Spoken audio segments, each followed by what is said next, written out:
Hello, and welcome to Sobercast, where we provide AA speaker meetings and workshops in podcast format. We're an ad-free podcast, and if you enjoy listening, please help us be self-supporting by visiting Sobercast.com, look for the donate link, and drop $1 or $2 into our virtual basket. We hope you enjoyed the podcast. Have a great day. Hi, buddy. I'm Ray. I'm an alcoholic. Hey, Ray. Good to be here. You know, somebody relapsed. I don't know. I got a little experience with relapsing too, but I said to him, outside of an AA meeting, who cares when the last time you drank was? You know, could you imagine walking up to a guy and saying, I didn't drink in, like a year. What? What are you, nuts? Yeah. So what matters is your connection to God. So, that hit me. That hit me hard years ago. I was a chronic relapser. I came into AA I was dragged to a meeting in the 70s, but I went to a rehab in 82. And I stayed clean for about, sober for maybe 5 years. Maybe, because I don't really know. Because when I drank or used, I don't know about you, but I didn't change my clean date sometimes. Still wanted the coins. I got them. I have coins. I've since made amends to the groups that I've taken the coins from and chaired the meetings on other substances. Figured, they were all drunks. They didn't know if my eyes were all pinned shut on something else. So I went back. I made all amends. But I want to say this, that after being sober for 5 years, and I got to tell you, I really felt the presence of God during those 5 years. There was no mistake about it. The reason I was sober was there was a presence of God on me.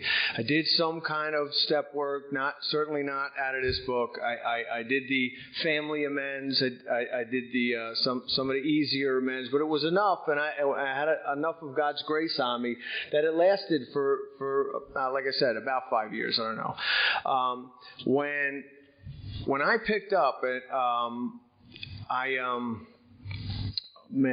got to tell you, it was suddenly, just like in this book, and I had no idea what I was doing, because if I had to choose, I certainly wouldn't have chose that. And it was just years where I could not stop anymore.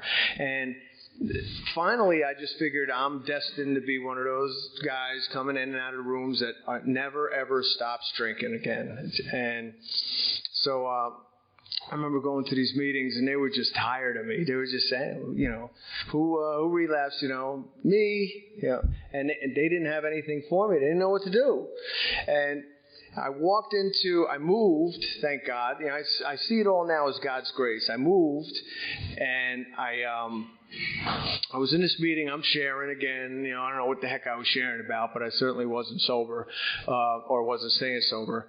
And this woman after the meeting says, why don't you go talk with him? And she was talking about Chris S. Why don't you talk with him? He works with guys like you. All right. So I walked up to this guy and said, listen, I have to tell you that there's no way I would have even wanted to stop anymore. But I had a little daughter at the time. She was 2.5 months, and I was driving around and semi-blacked out, and I just noted this girl did not deserve a drunk or a drug addict as a father. And I knew that, but I also knew I couldn't stop no matter what. So I approached him, and this man took me into his house, and he explained what alcoholism was to me. I never had it explained. I might have had it explained in rehabs, but I never had it explained like that. And I gotta tell you, I don't remember much about what he went through, but I do remember him saying that I was under God's grace right now, and I was sober because of God's grace. And who knows how much time I have, and let's do this fast. And within 2 weeks, I was on amends, and I remember he started the process, you write out your resentment list, and I hated everybody. I hated everyone. I hated you if you were my family, if you were my friend, or if you were my enemy. I hated you for something. I just did. And as I was writing the fourth column, I wasn't writing it. He told me we're going to meet on Sunday. So Saturday night I started writing it. It was a week earlier. And I do that now when I take someone through to work. I give them a time. I give them a date when we're going to meet again, because I just know if you're anything like anything like me, well, you're just not going to do. This is just. I got to have this book read to me. I'm not picking this book up and reading this. It's just not. I need it read to me, and I need to be told, Ray, you meet me on Sunday to do your step work. I go, oh, okay. Yeah, I'm coming. Well, I started doing this, and a lot of these resentments just started falling. I wrote them down anyway. And I got to tell you, from that Sunday on, my thinking is so much different. I truly don't look at I'm not the same person from that day on. I really am not. I do not look most of the time. All right. I realize that the trouble is always me most of the time. Now, if I got a resentment really hard on me, I can't get there on my own. I got to pray. I got to grab my sponsor. I got to grab somebody. We got to do the prayers again, and I got to go. And usually it ends up in an amend, because at the very least, I'm not forgiving this person. That's the very least.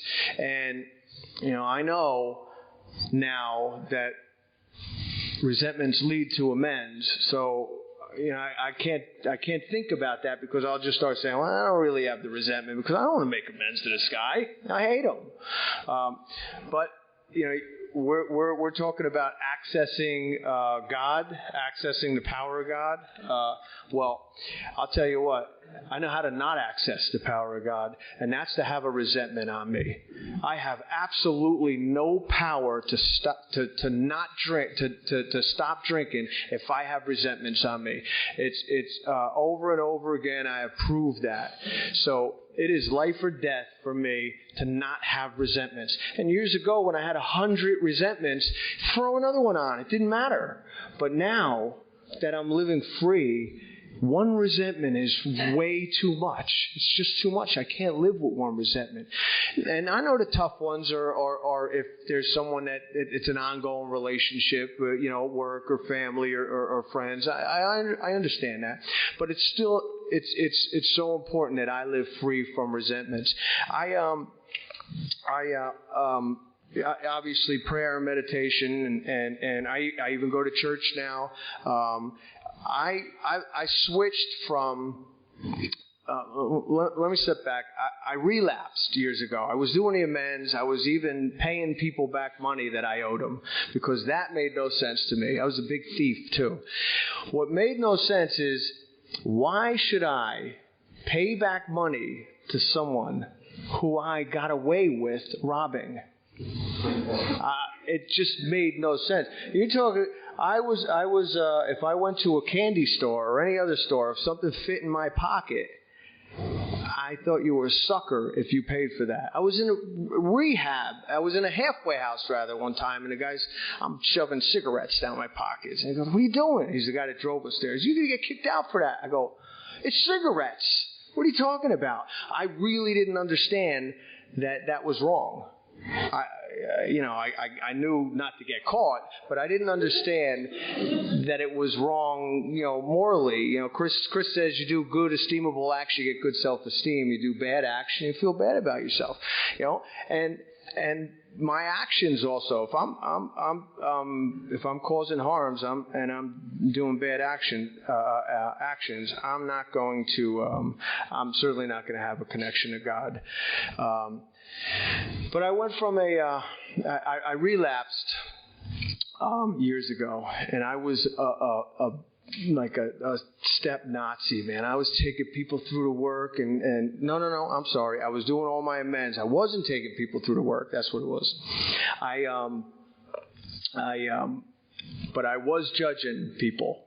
I mean, I'd go to meetings, and if they had 20 years, I'm judging them if they're not doing the steps. All right.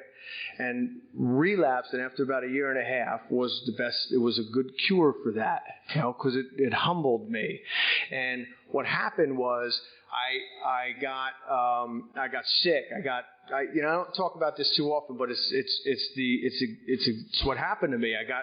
I got cancer, and they were ripping lymph nodes out of me.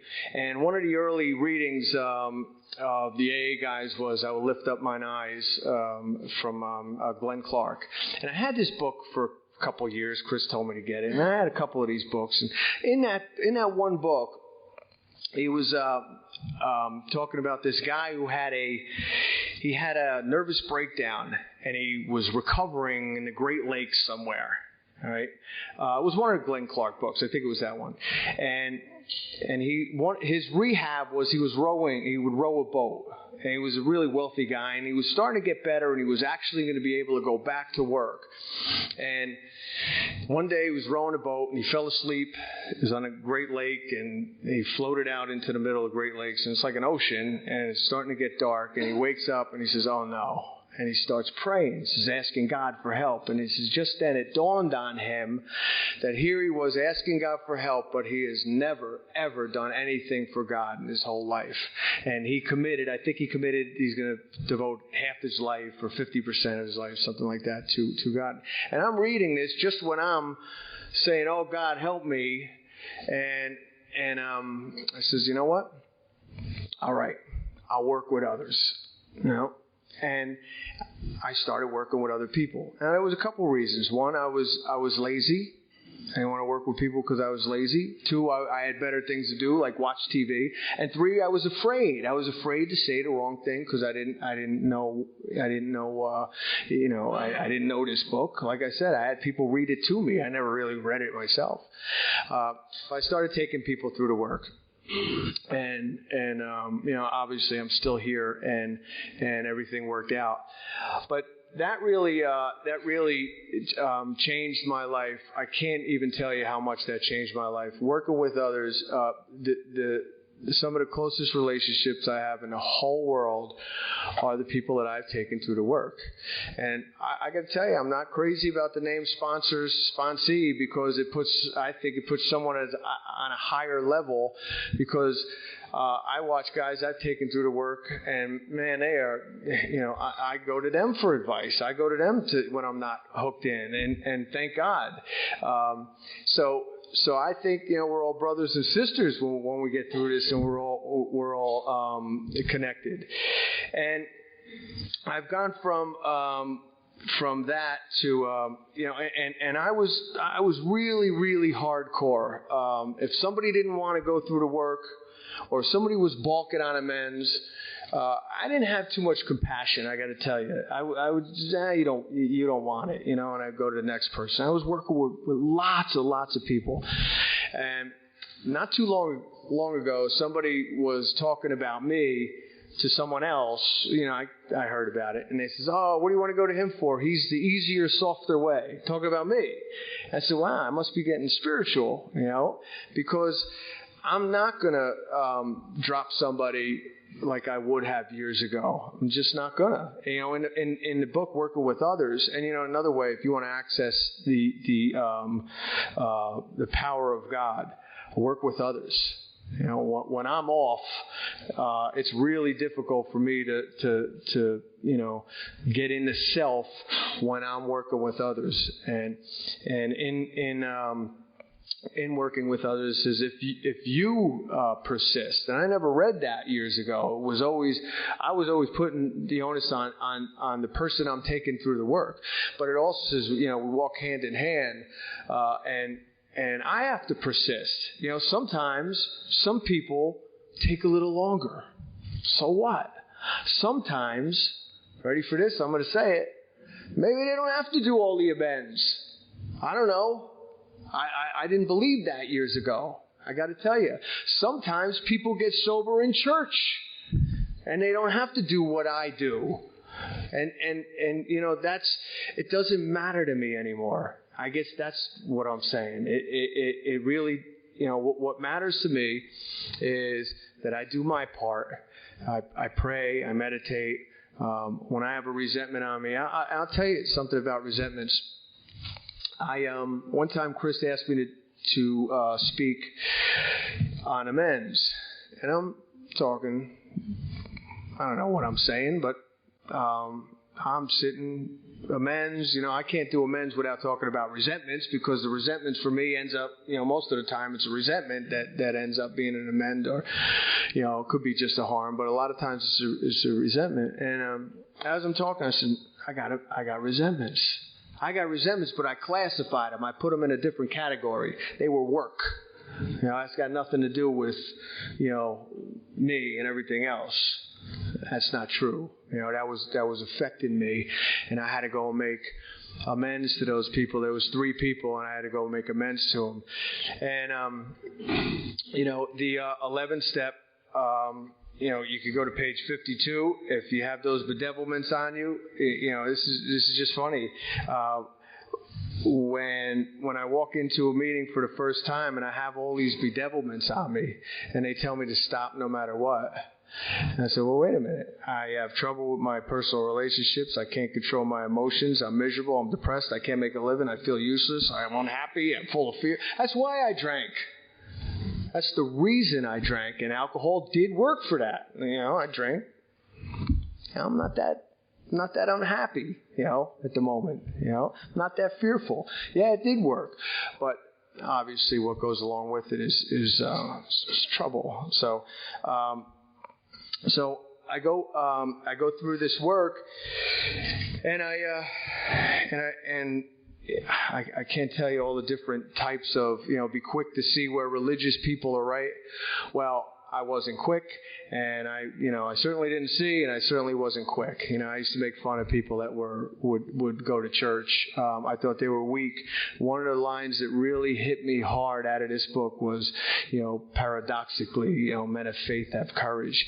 I said, wow, I was living with all this fear. On the outside, I would have never told you I was afraid of anything, but the truth was, I was afraid. I was afraid of it all.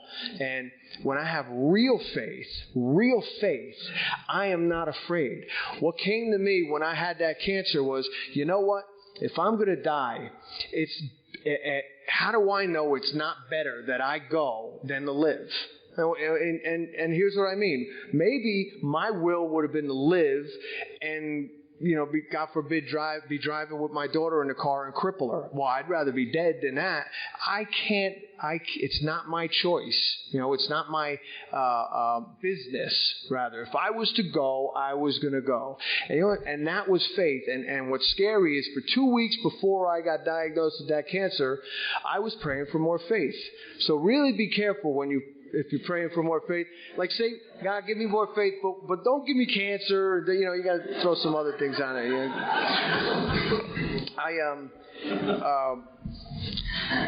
I can't tell you what a blessing it was getting sick.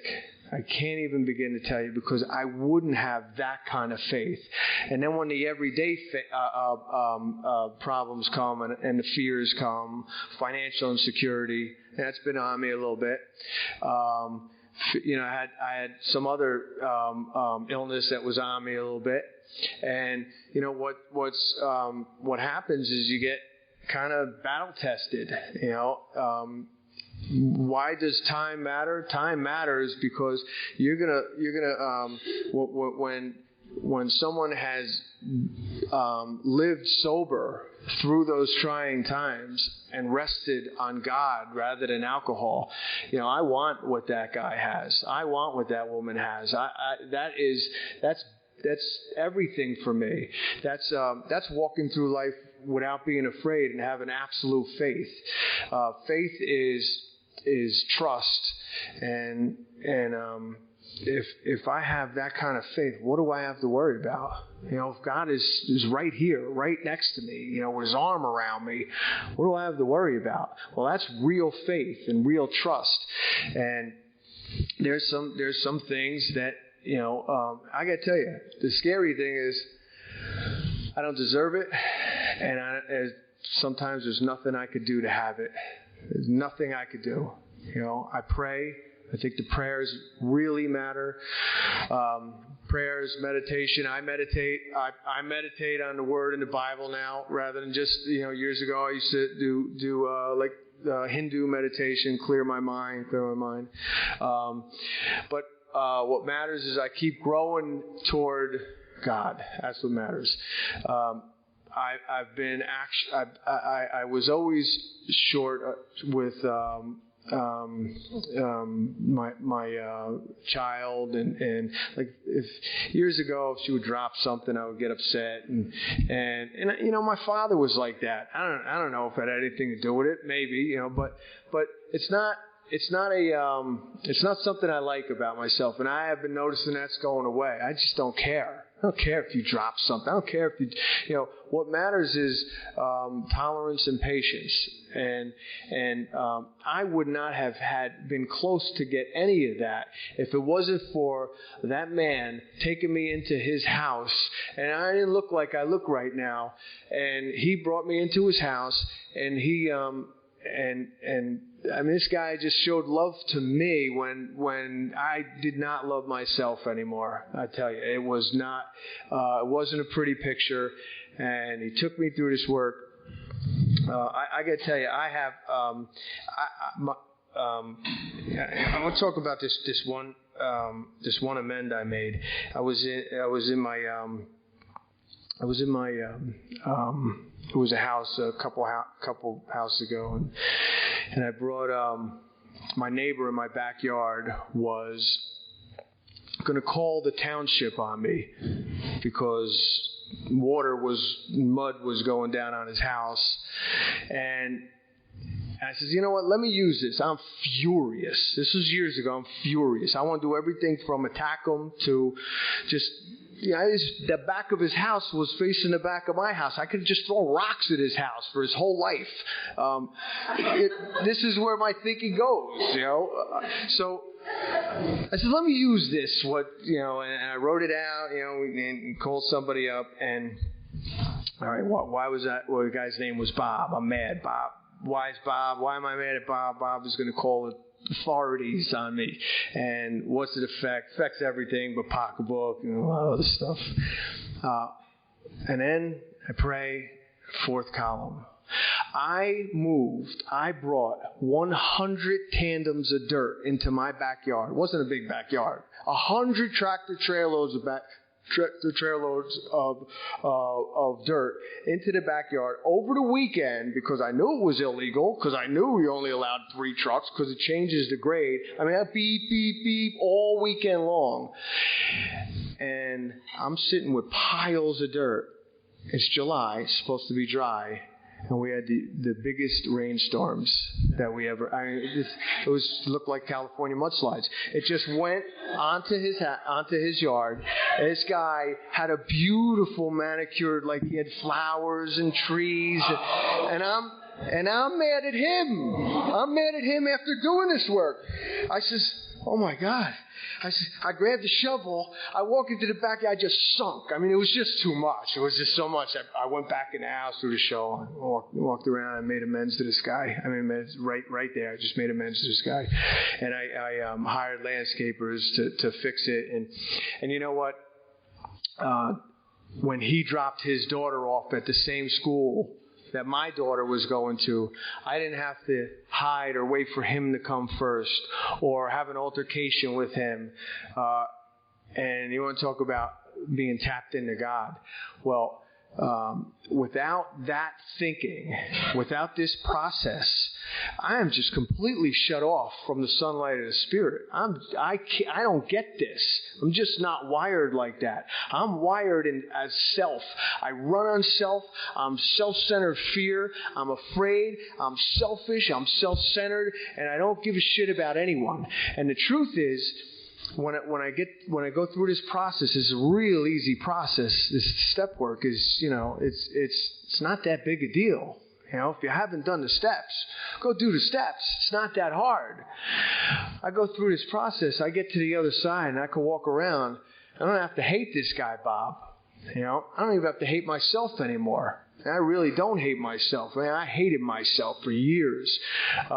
regrets, I don't regret the past anymore. I made a lot of really, really stupid moves in my life. But you know what? All those moves, we're all the sum total, everything we did in our lives. It got us right here, right now. So, I can't think that God's path for me was wrong. I don't think that's a healthy way of thinking for me. It got me right here where I am right now. And I gotta tell you, I don't know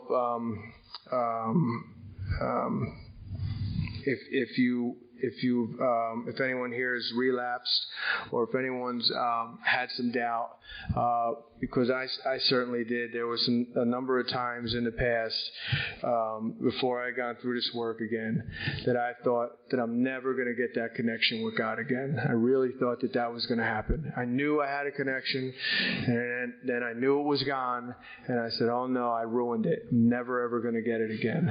And I don't believe that to be true.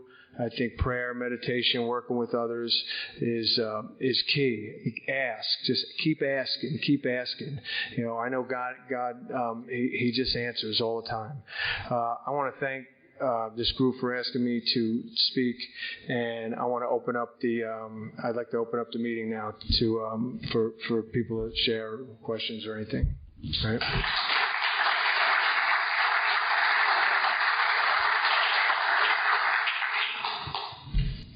I could keep talking. I hate it when the speaker goes on forever, but.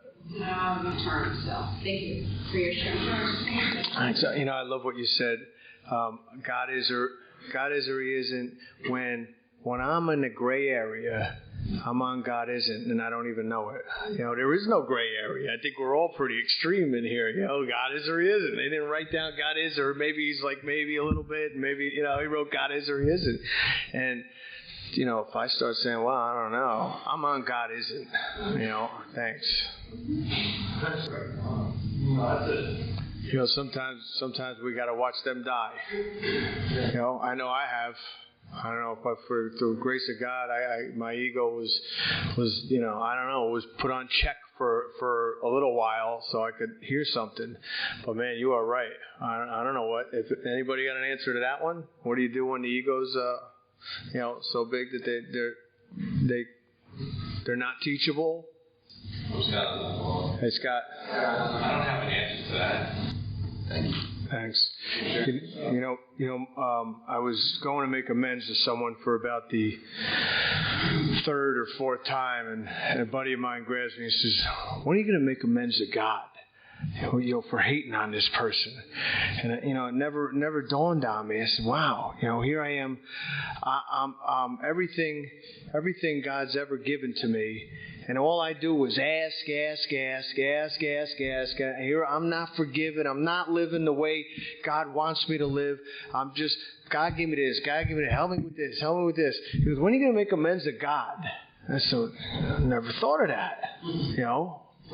And now, I try not to, my way of thinking's changed. It's like, not because I owe, because I love God. I mean, look at everything that God has done for me. I mean, for me not to love God and worship Him is it's not grateful, ingrate. I've always been an ingrate. Thanks. We are at the hour. Thanks.